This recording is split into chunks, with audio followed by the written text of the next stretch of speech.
یومئذ یتبعون الداعی لا عوج لہ، اس دن سب لوگ پکارنے والے کے پیچھے جائیں گے، اس میں کوئی کجی نہیں ہوگی، کوئی کجی۔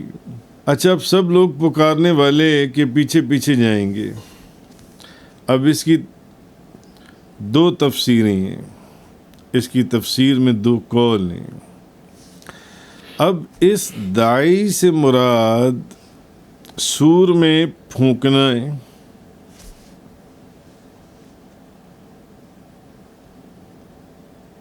جو شہنائی یا جو سور پھونکا جائے گا، بجائی جائے گی،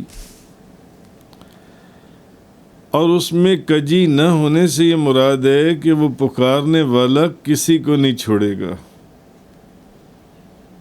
کہ اس میں کوئی کمی نہیں ہوگی۔ ایسا نہیں ہو سکتا کہ کچھ کو چن لیا جائے، کچھ کو چھوڑ دیا جائے۔ پکارنے والا کسی کو بھی نہیں چھوڑے گا، بلکہ سب کو محشر میں جمع کر دے گا، سب کو محشر میں جمع حاضر کرے گا، سب آئیں گے۔ اچھا، دوسرا یہ بھی ہے کہ وہ ایک فرشتہ ہے جو بیت المقدس کی ایک چٹان پر کھڑے ہو کر یہ ندا کرے گا۔ وہ فرشتہ اس چٹان پر یہ ندا کرے گا، اے بوسیدہ ہڈیوں، اے الگ الگ ہو جانے والے اعضاء جو جسم ریزہ ریزہ ہو چکے صدیوں پہلے، اے بوسیدہ ہڈیوں جن ہڈیوں کا پاؤڈر بن گیا، اور اے پارا پارا گوشت۔ فار ایگزامپل جو سمندر میں مر جاتے ہیں، سمندر ایک جسم کو ہزاروں مچھلیاں کھا جاتی ہیں۔ اے بوسیدہ ہڈیوں، اے متفرق اعضاء، اور اے پارا پارا گوشت، اپنے رب کے سامنے حساب اور جزا کے لیے اب کھڑے ہو جاؤ۔ ایک قول یہ،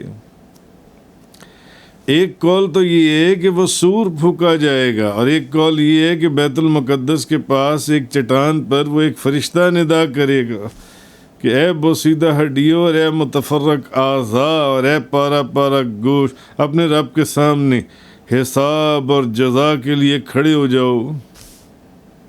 اور لوگ اس بلانے والے کی آواز سن کر اس کے پیچھے چل پڑیں گے۔ اور یہ بھی کہا جاتا ہے کہ یہ جو آواز ہے، یہ یا جو سور پھونکا جائے، حضرت اسرافیل علیہ السلام ہوں گے، اور حضرت اسرافیل جو اپنا قدم چٹان پر رکھیں گے، اور حضرت اسرافیل کی یہ پکار مردوں کو زندہ کرنے کے بعد ہوگی، مردوں کو زندہ کرنے کے بعد۔